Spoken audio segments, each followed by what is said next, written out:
चलो आज के ये क्लास में पूछेंगे कि आधार में एकता इजोत महेंद्र मलंगिया द्वारा लिखा गया है, उससे 10-12 ऑब्जेक्टिव पूछेंगे।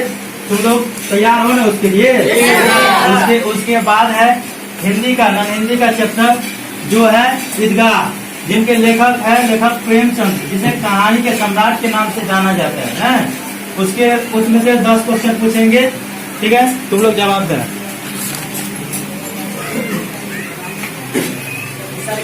तो चलते हैं लेबरा अनहार में एकटा इजोत।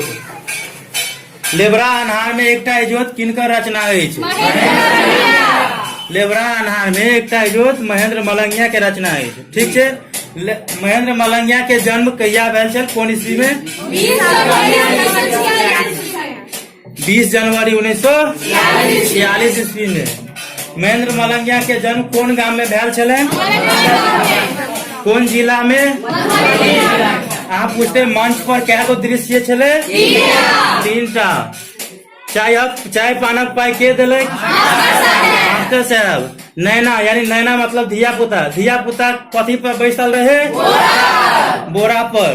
मास्टर साहब के किया छुट्टी दिया पड़ल? भारी वर्षा के कारण। मास्टर साहब कितने धूर जमीन कम से कम मांगते रहे ग्रामीण से? 5 धूर। अगला क्वेश्चन आप बताओ। लेबरा अनहार में एकटा उजोत गद के कौन विद्या है? एकांकी। अगला क्वेश्चन आप चलो ईदगाह से, ठीक? ईदगाह कहानी सम्राट के नाम से किसे जाना जाता है? प्रेमचंद को। ईदगाह से हामिद के घर से ईदगाह की दूरी कितनी थी? 3 ईदगाह के दिन ईद मनाने के लिए अमीना के पास कितने पैसे थे? 12.5 पैसा, अर्थात 2 आना, ठीक है? अगला क्वेश्चन, हामिद ने कौन सा खिलौना खरीदा? चिमटा।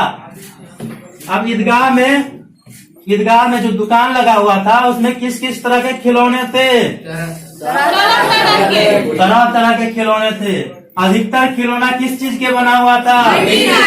मिट्टी का। अब बोलो, चिमटा देखकर अमीना के मन में कैसा भाव प्रकट हुआ? क्रोध तथा स्नेह का। अब अगला क्वेश्चन बताओ। अगला क्वेश्चन, हामिद के पिता की मृत्यु कैसे हुई? हैजा से। हामिद की माँ की मृत्यु किस रोग से हुई? पीली होते।